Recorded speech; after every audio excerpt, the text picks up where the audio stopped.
Welcome back to another Stampede Blue Colts cast. Ladies and gentlemen, I'm your host, Matt Danely. Thank you guys for coming back to the show. We are back on YouTube for the first time in who the hell knows how long. It's been a while. Sorry for the delays and all that, but we got something we need to stress here first on the podcast. Today we're going to have Zach Hicks from Stampede Blue on. He's going to talk to us about the safeties in this NFL draft class for the 2019 season. First and foremost, Zach, you had a hot take on Twitter not long ago, and I just want to tell you that coffee is the most delicious thing on earth. I'm a Gatorade guy. Gatorade's my thing. I was a soda guy until about a week ago, and I realized I should probably quit. Yeah. Gatorade is now my new go-to to crave the sugar and the caffeine headaches that I have throughout the day. But I tried coffee, man. I tried it. It's just it's so gross. It's so gross. I got to ask, are you drinking like coffee grounds that are made, or are you Keurig, or what are you doing here? I don't know. Somebody brought in coffee the other day when I had an overnight shift, and someone brought in coffee, and it was just terrible. I hated it. My girlfriend made coffee today, and I tried that, and it was terrible. And I tried my mom's coffee before. I don't know. I don't know what coffee I'm trying. I don't know what it is. It's just so bad. I can't stand it. We're going to have to get you straightened out, brother. Coffee literally is life in my mornings. I mean, hell, you can see it's 1:15, and I'm enjoying a cup right now just because it's so good. It's just delicious, you know. To each their own, for sure. To each their own. I can dig it. So, Zach, we're here to talk about the safeties for this draft class, and thanks for joining us on the show, by the way. So we've got a lot of interesting positions of need for the Indianapolis Colts. We, just recently, Landon Collins talking about, I don't need anything in my locker after a report comes out that everything's still in his locker. Okay, it hasn't been cleaned out, this and that. He's a possible free agency target for the Colts. The Colts have a ton actually of free agents in their safety group currently. Matthias Farley is a guy, just a couple guys in Geathers as well that they could very well bring back. But they do understand also that they need to really have an opportunity right now to not only re-sign one of their guys, at least one, but they can make a splash in free agency because of the money they've got, get one of the top tier free agents, and they can also go into the draft and get busy on one of these young guys. So let's kind of skip the free agency talk so much for now, but let's talk about this free agent, or I'm sorry, this safety class in general. What kind of a class do we have? Not great. I will say it's not as good as recent classes. I know the last couple classes had some really good safety prospects.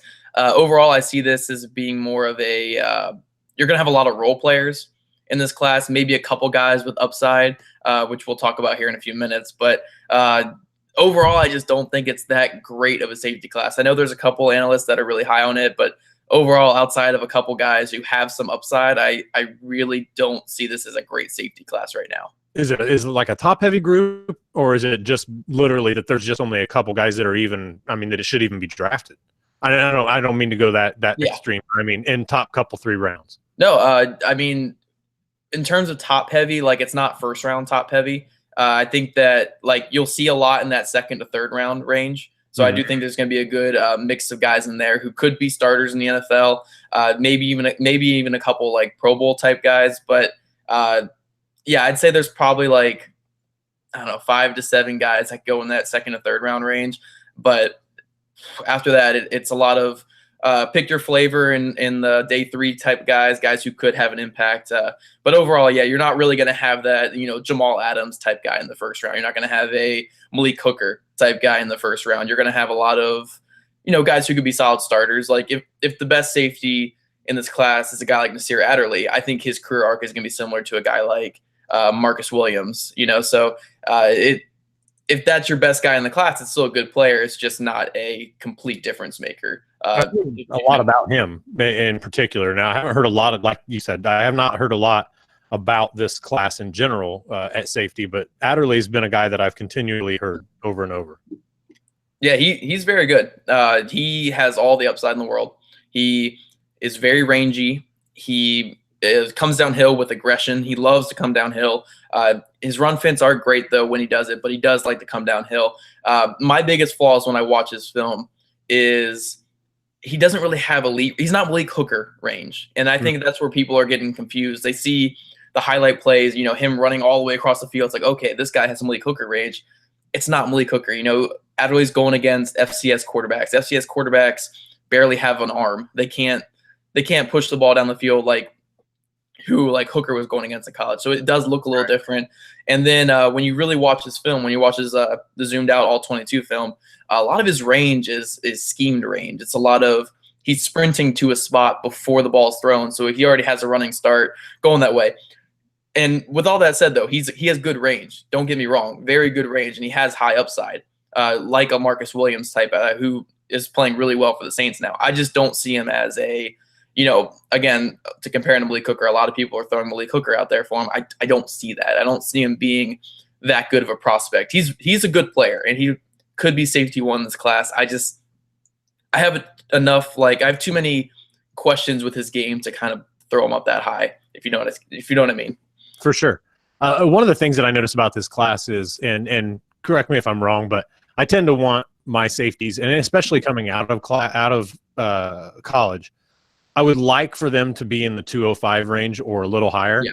Just my preference in general, because whether they are or aren't a physical guy, they ultimately and realistically have the ability to be more physical, even if they are not the guy who is trying to spearhead everybody. So one thing that I noticed in this class is a lot of guys under 200. Is that going to affect their draft position in general? I mean, Adderley, just for an example, 5'11", 200 flat. A guy, Deontay Thompson out of Alabama, under 200, and several more, especially in that 190, like right around 190. And not even 6 foot, a couple of them. Does that affect them, or is that just, are these just numbers at this point for the safety class?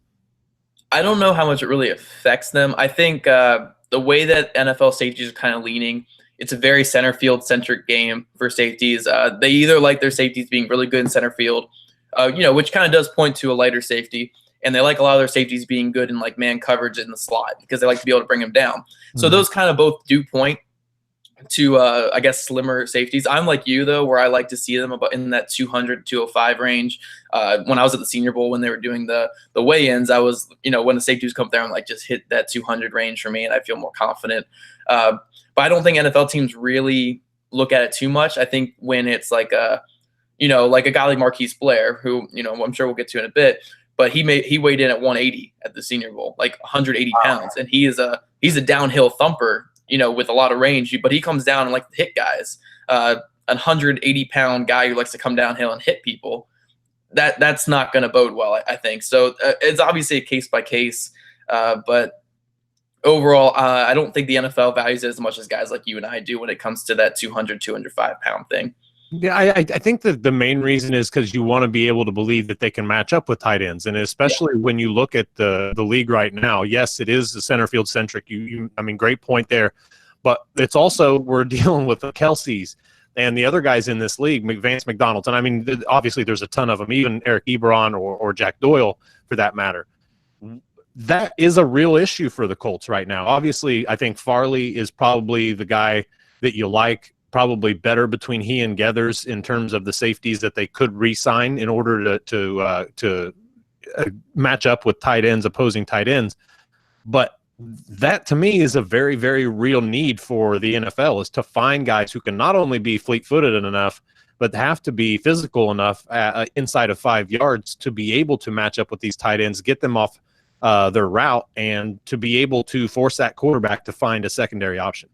Yeah, it's certainly a big need right now in the NFL, and they're still trying to figure out how to do it because it's such a big change in recent years. In the past, we had guys like Tony Gonzalez, who was dominating guys, and I'm not trying to say anything bad about Tony Gonzalez, but Tony Gonzalez is not, near the athlete that a Travis Kelce is, or even a Gronkowski can move for a guy his size, and it's just a really hard matchup for a lot of these defensive backs, especially with the new emergence of the move tight end. The move tight end is a huge part of the NFL now. And that's kind of what Eric Ebron was last year. Rarely asked to block, but always out there as a receiver or a slot receiver.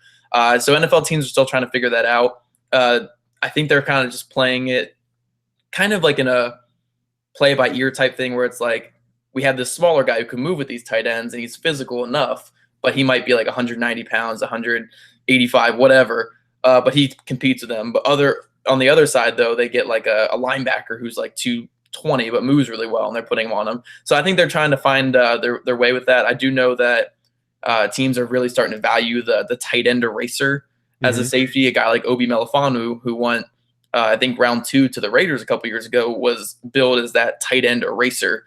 So I mean, they're definitely playing around with it. I'm like you. I like seeing the 205 pound safeties, maybe even a little bit more than that. I like seeing the kind of bigger build, but again, it's a center field centric league, and tight ends are important. But limiting that deep ball and the explosive plays is very important too, and that's why you need that center fielder.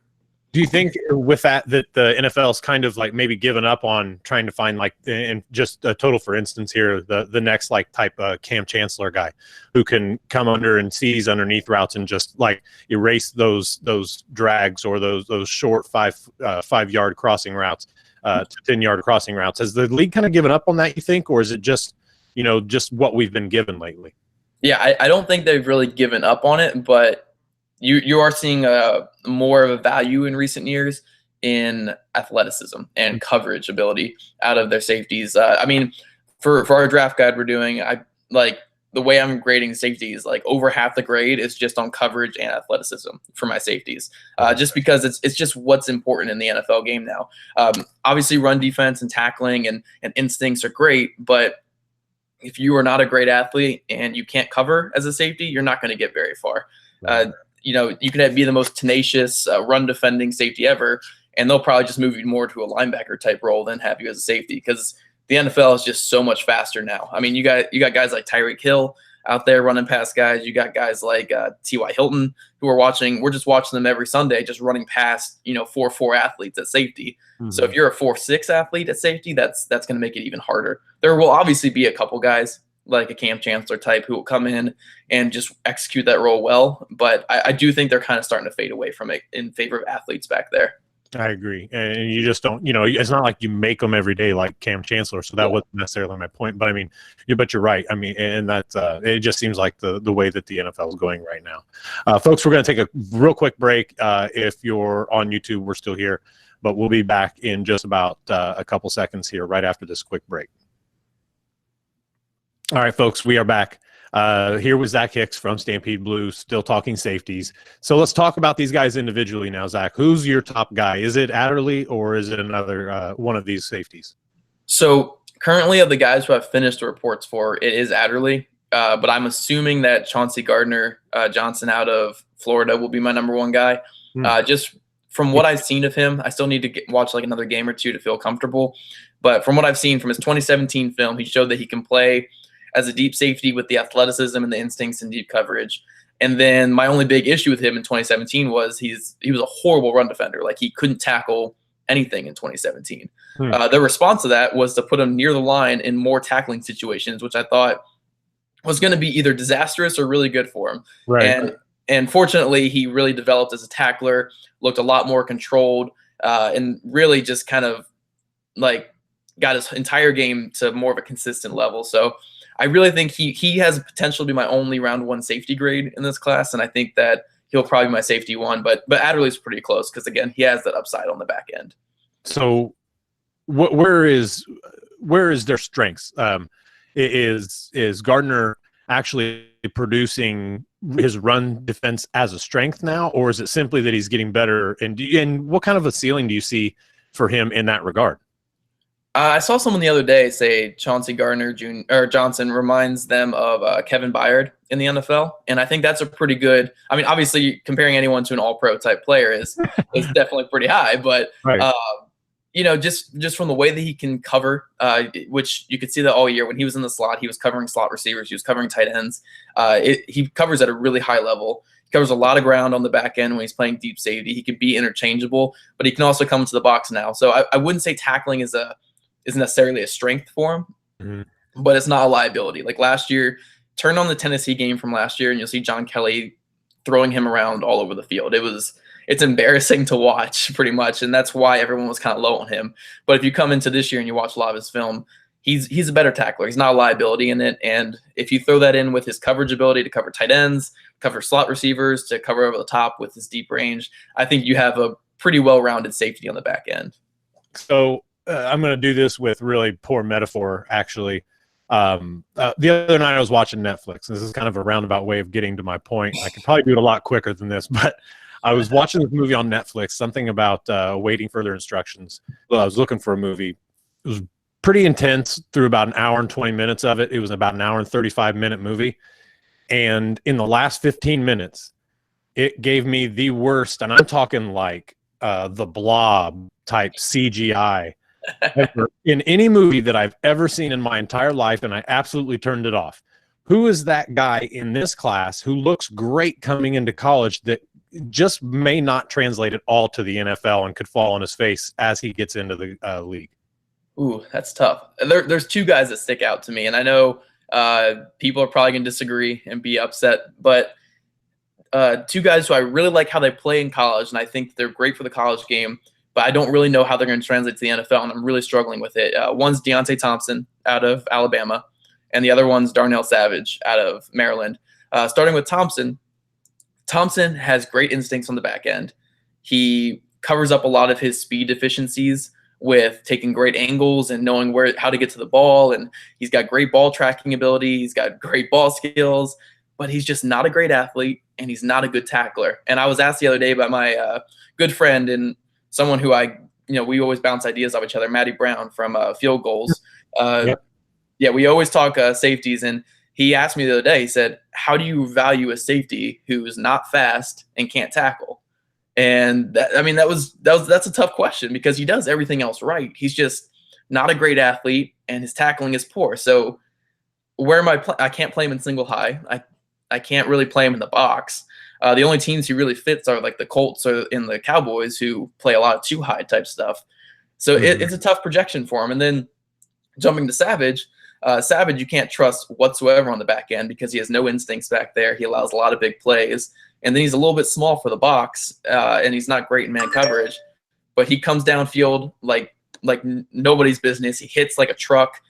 He's a really good player. It's just I struggle to project him to the game because I can't trust him on the back end, and I don't know how much I can trust him in the box. So those two guys right now, I know they're good players, and if a team took them in the round 2 or round 3, as long as I had a plan for them, I completely understand. It's just I struggle to project how I would use these guys in the NFL, and that's kind of the big thing with evaluation is just I don't know how to project these guys. NFL teams are probably better with that. I could just talk about a role that I think would work for them, but as of right now, I don't see much positional versatility with those two guys. And that's why I think that if they go to a team that doesn't really have an ideal plan for them, they could fall on their face in the NFL.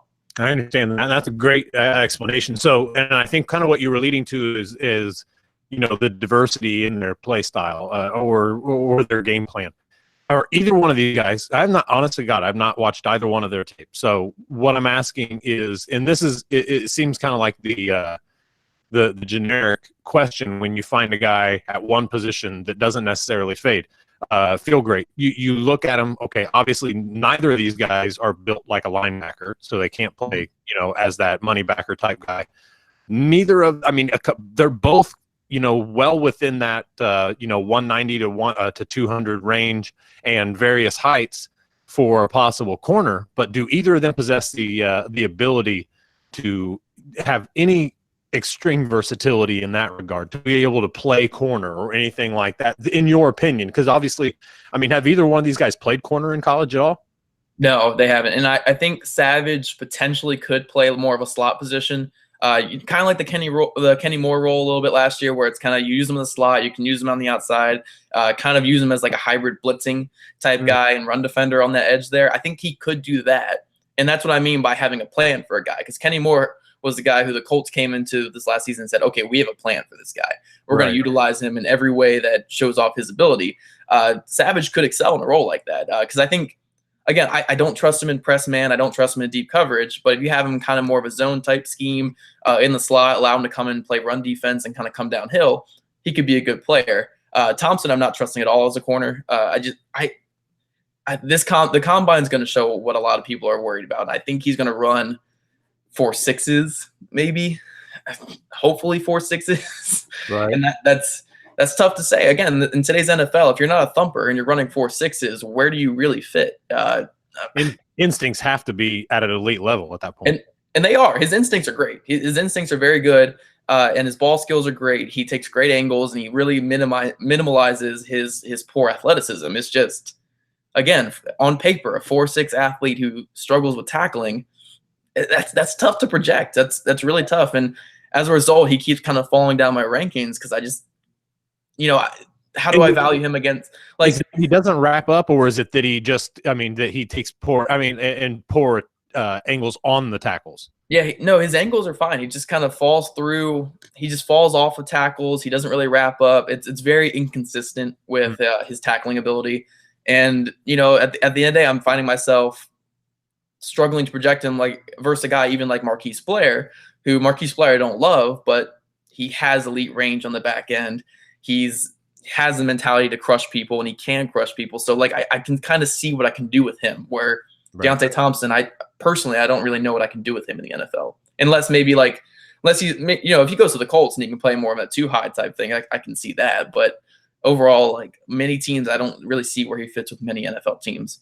Interesting. So who's the guy in here in this class that nobody's really talking about that you might see? I don't know about that they would jump a bunch of rounds or projections, I guess, in that regard, but maybe a guy who would be drafted a little higher that would surprise people and then actually turn out to be a really good pro. Marquise Blair could do that. I do think a lot of people there's a couple people that like Marquise Blair because I personally like a lot of the things he does well. He does them very well. And it's stuff that you could see an NFL team being like, okay, he has this great base value. Like he's very rangy. He's great in man coverage. He's got really long arms, very good at man coverage, and he's really athletic. And he has the mentality to come downhill. So I think an NFL team will see that at base value and be like, we can develop this. It's just everything else. His instincts are poor. He gets looked off a lot by quarterbacks. His tackling is very poor. He's going to need a lot of coaching, but I could see a team taking him in early round 3 even, especially in this class, and really developing him into a very good safety. I think he has really high upside. It's just very low floor as well. So I think he could be a guy who could surprise some people if he gets the right coaching and the right scheme for him. All right, so let's wrap this up with this. Who in this class, in your opinion, maybe not the round 1 guy, maybe not even the round 2 guy, but who's the guy in here whose skill set is good enough to be a 5 or 6 year player in the NFL at a minimum after being drafted and absolutely fits what the Colts want to do and is good enough to play? Oh, Taylor Rapp. Taylor Rapp would be the perfect fit for the Colts. Not 6 foot 210 ish. Yep. He'd be perfect. 6 foot 210. He's not the greatest with long speed, and that's that complements Malik Hooker. Malik Hooker can kind of cover up the range that Rapp doesn't really have. But Rapp, when I say he doesn't have great range, it's not that he's a liability on the back end, because his instincts are great. He takes great angles. Side-to-side athlete. He's actually a pretty good athlete from his lateral agility. But overall, the best thing that he will bring to the Colts is just his tackling ability, his ability to come downfield, sifts through traffic very well. He's just an overall great football player, and all academic player too, team captain at Washington. I think a lot of what he is going to fit the Colts really well, and I think if they can get him in round 2, I think that would be a perfect fit for the Colts. Do you think that's where you predict, or at least expect, where you'll have him ranked in your safety rankings then? Somewhere in round 2? Yep, I already finished his report. He's a second round player for me. I think of the guys I've finished, he's my safety 2, just behind Adderley. But again, I think he's the perfect fit for the Colts at safety in this class. There's a couple other guys I really like that could fit the Colts, but I think Taylor Rapp is the perfect fit for him. Well, let's talk about them too. So let's just presume let's go into the future a handful of weeks here and say that the Colts re-sign both Farley and either another free agent or keep Geathers around, and they want a guy that they can develop in maybe the mid to late rounds who also fits their system but may not just be as polished yet. Who are we looking at? Oh, there's a couple guys I think could fit because you got ideally you're looking for a guy who can fit alongside Malik Hooker. So they don't need to be the most rangy guy. It's a guy who can be consistent coming downfield or downhill, and a guy who can be kind of that interchangeable type guy who they can play a little bit of single high. I do like Evan Worthington out of Colorado, and that's definitely a guy to keep an eye on. He told me the other day when I was talking to him in an interview that he's aiming for 4 threes, which is pretty insane. I didn't really see that. I didn't see that on his film, but he's a very lanky safety. You can play a little bit of corner, very long arms. He can match up with tight ends as well, which I think would be really good for the Colts. And also he has experience playing single high, playing in 2 high, playing in the box. He kind of can do it all. A little bit raw. There's some inconsistencies in his game, but I think he's a good player that could fit. Another guy like Saquon Hampton out of Rutgers. If you can stomach watching Rutgers film, which is very hard watching Rutgers film. I was watching Eastern Michigan versus Rutgers in 2017 yesterday for 55 minutes of my life, and it was terrible. You stayed awake? Not much. I mean, I was dozing off, but that's the word. I saw a quarterback miss a slant route by 10 yards, and I was but anyway, Saquon Hampton, I think he really fits what the Colts want. I think he's a good athlete. He can play some single high. He can cover tight ends. If he can clean up how grabby he is a little bit in man coverage, I think he can be a pretty good, tight end eraser type guy. He just needs to be a little bit more physical in run defense, and I think he'd be a steal in this class. So those are 2 guys. You can probably get them on day 3, Evan Worthington and Saquon Hampton. I think they could really fit the Colts as well. Awesome. Well, there's a lot of names there for you guys to take in and kind of look up yourself, watch the film on them. But Zach is doing our safeties, as he mentioned, for the draft guide. He does a great job watching film. He does a great job breaking down a lot of these guys, and just in general. He's been doing this for a few years as well. And Zach, you always do a great job, man.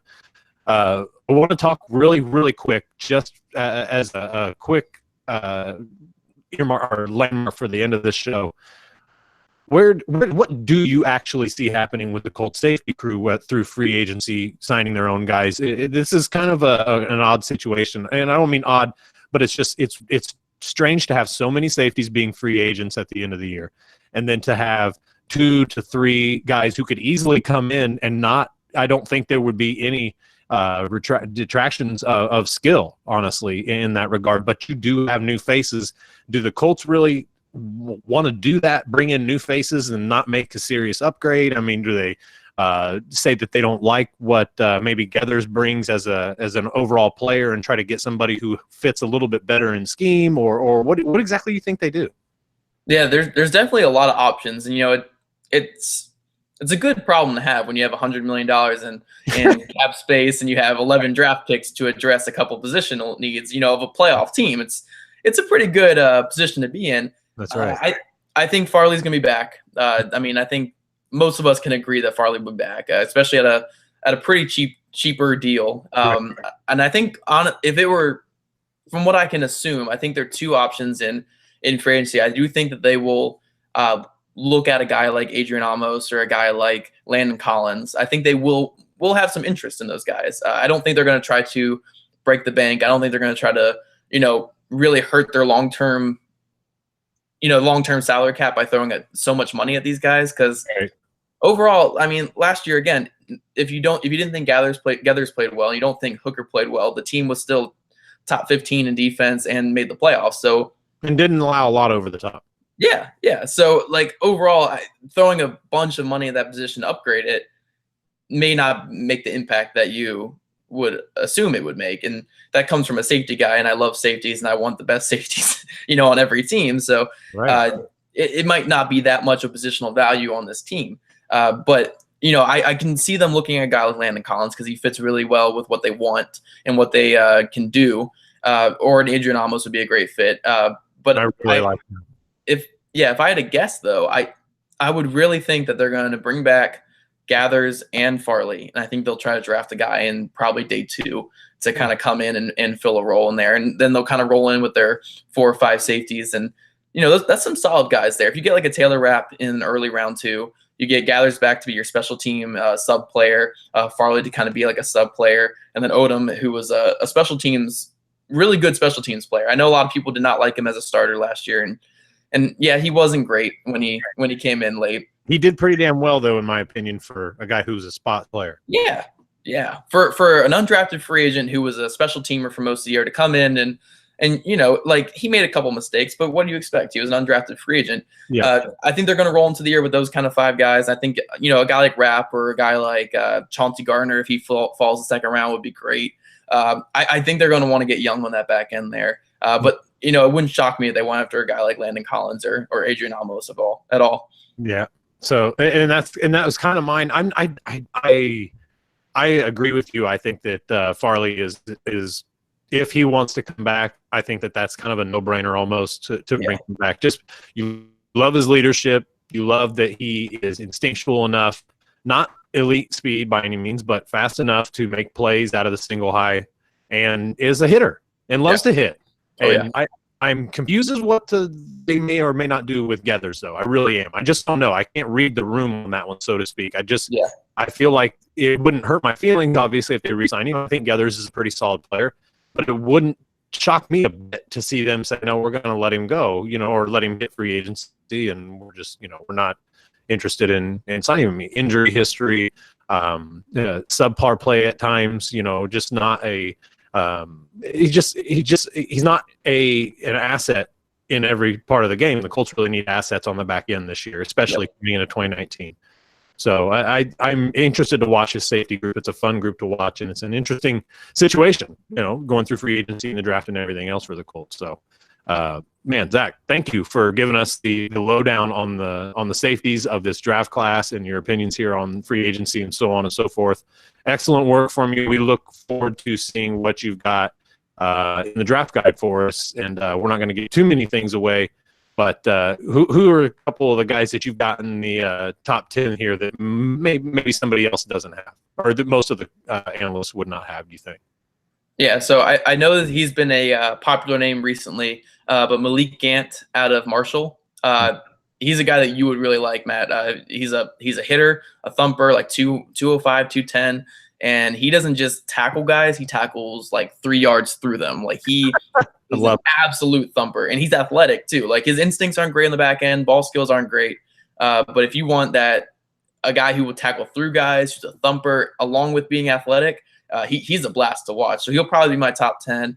Marquise Blair again will be my top 10 for sure. And I think Worthington might be in my top 10 as well. Again, it's not a super deep class, not a great class, but I do like. I like some of the upside of some of these guys here. So it's definitely a fun class to watch. If any of you guys listening have any other questions about players, I've got about 15 full scouting reports done.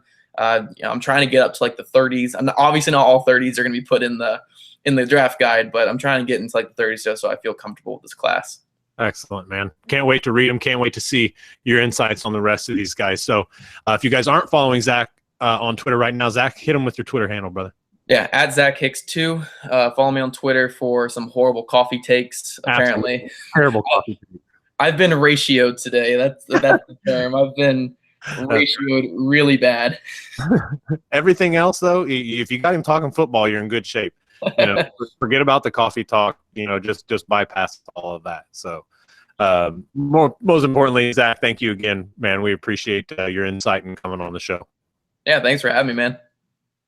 Absolutely. Make sure that you guys are getting to Spotify, listen to the show. Make sure you guys are getting to iTunes, give us a rating and review. As always, get to Stampede Blue for all your Indianapolis Colts needs and news and analysis and everything else under the sun. Podcasts, obviously.